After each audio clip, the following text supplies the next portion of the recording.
આમોદ તાલુકાના કોબલા ગામે હડકવાગ્રસ્ત ભેંસનું મૃત્યુ થતાં સમગ્ર ગામમાં અરેરાટી વ્યાપી। હડકવાગ્રસ્ત ભેંસનું દૂધ પીધેલા ગ્રાહકોએ આમોદ આરોગ્ય કેન્દ્રમાં જઈ વેક્સિન મુકાવી। આમોદ તાલુકાના કોબલા ગામે અજીબો ગરીબ કિસ્સો સામે આવ્યો હતો, જેમાં કોબલા ગામે રહેતા જયેન્દ્રસિંહ પ્રવીણસિંહ રાજની ભેંસને કોઈ હડકવાગ્રસ્ત કૂતરું કરડી જતાં લાંબા ગાળા પછી ભેંસને હડકવો ઉપડ્યો હતો, જેથી ભેંસમાં હડકવાના લક્ષણો જણાતા ભેંસ માલિક સહિત ગામ લોકોમાં ચિંતા પ્રસરી જવા પામી હતી।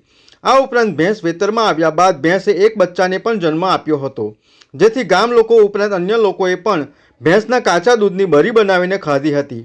ત્યારબાદ ભેંસનું 3 દિવસ બાદ મૃત્યુ થયું હતું। તેમજ પશુ ચિકિત્સકે ભેંસને હડકવા થયો હોવાનું જણાવતા ભેંસનું દૂધ પીધેલા સ્થાનિક ગ્રાહકોમાં ચિંતા પ્રસરી જવા પામી હતી। આથી ભેંસના માલિકે જયેન્દ્રસિંહ રાજ તથા તેમના પરિવારે આમોદ સામૂહિક આરોગ્ય કેન્દ્ર ખાતે આવી હડકવા વિરોધી વેક્સિન મુકાવી હતી। ત્યારબાદ તેમના દૂધના ગ્રાહકોને તેમજ બરી ખાધેલા લોકોને પણ જાણ કરી હતી, જેથી તેમના ગ્રાહકોમાં અચંબિત બની ગયા હતા અને તબીબની સલાહ મુજબ આમોદ સામૂહિક આરોગ્ય કેન્દ્ર ખાતે ગામ લોકોએ વેક્સિન મુકાવવા ડોટ લગાવી હતી। ગત રોજ સાંજ સુધીમાં ગામના 32 લોકોએ વેક્સિન મુકાવી હતી, તેમજ હજુ પણ વધુ લોકો વેક્સિન મુકાવવા આવનાર હોવાનું તબીબી સૂત્રોએ જણાવ્યું હતું। રાજ જયેન્દ્રસિંહ પ્રવીણસિંહ, કયું ગામ? કોબલા। હા, શું થયું હતું? ભેંસને લક્ષણો હતા હડકવાના, એટલે પછી અમે ડૉક્ટરને બોલાયા।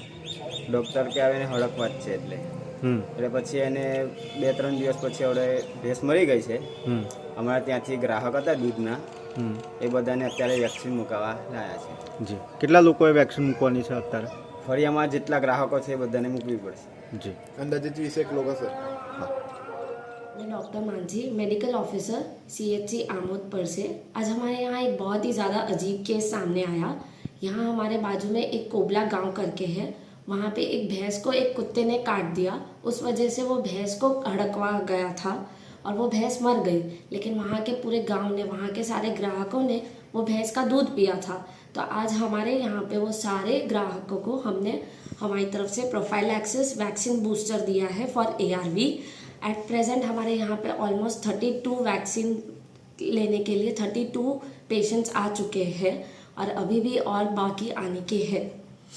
VMP news, think positive.